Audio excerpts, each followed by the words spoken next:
Look into pray, never give up.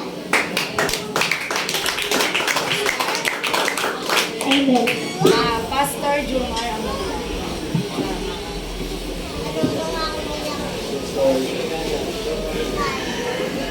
Manalangin tayo mga bata.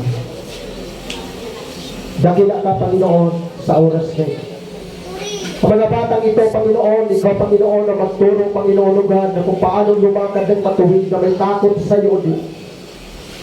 Patuloy mo sila, gamitin, Panginoon, sa iyong gawain, Panginoon, hanggang sila sa paglalaki nila, Panginoon, na maging huwaran sa iyong harapan, O Diyos.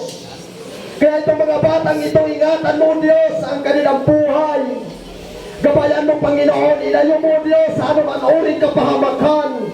Ilayo mo, Panginoon, sa gawa ng kadiliman, gawa ng demonyo, at gawa ng kaaway, O Diyos. Lord, panutin mo, Panginoon, sa makapangyarihan mong dugo, Panginoon, ang buhay ng mga batang ito. Sa kanilang paglaki at sa kanilang pag-aaral, Panginoon. Turuan mo sila, Lord, na kung paano, Panginoon, gumalang, Panginoon, sa kanilang mga teacher, Panginoon, o sa kanilang magulang, Panginoon, na may takot sa iyo, Diyos, na may kapanalan ng kanilang pamumuhay, Panginoon. Kaya sa oras nito, Diyos, paspasan mo, Panginoon, ang mga batang ito, panutin mo, Diyos, sa makapangyarihan mong dugo.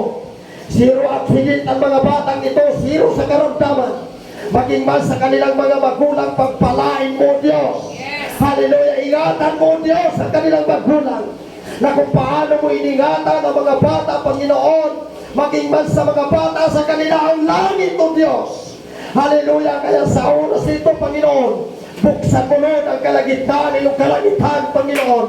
Ipuhos mo, Lord, na yung revival sa aming kalagitnaan, Panginoon.